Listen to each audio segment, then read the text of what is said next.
Like others at Bookends Farm, his name comes from a children's book. St. George and the Dragon was a favorite read aloud when my kids were little, both for the beautiful illustrations and the wonderful story. The Red Cross Knight had never yet faced a foe, and did not even know his name or where he had been born.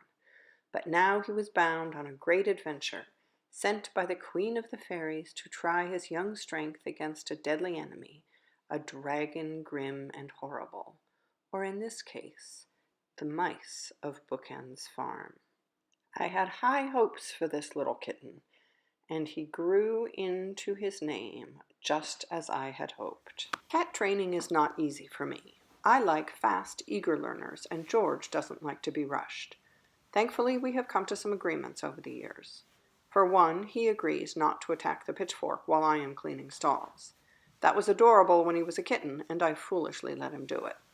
Once he was full grown, he was a sturdy cat who really handicapped my mucking abilities. I had to start small and give him attention before he attacked the pitchfork. Attention came in the form of picking him up and snuggling him for a few minutes, followed by feeding him. If he interfered after that, I simply moved to another stall and closed the door with him on the outside. He could have jumped in, but that seemed to be enough to discourage him.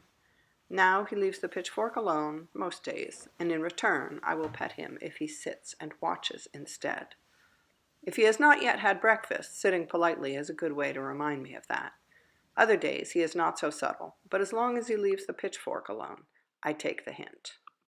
As a long-haired barn cat, George requires some grooming, especially at this time of year so that he doesn't end up as one disgusting mat.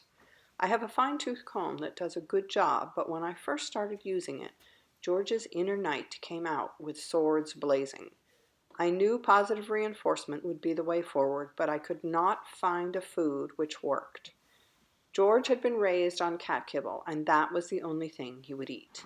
I tried cat treats from the feed store, fancy cat treats ordered online, and even tuna, but he turned them all down. But George does love a good scratch at the base of his tail, and that turned out to be the reinforcer. Now we do just a minute or two each morning in exchange for butt scratches, and at the end he gets his breakfast. He tolerates most of his body being brushed pretty well, but when it comes to the more sensitive parts, such as his tummy or his chest or around his back legs, that's when I need to use that reinforcer a little more often to keep him content.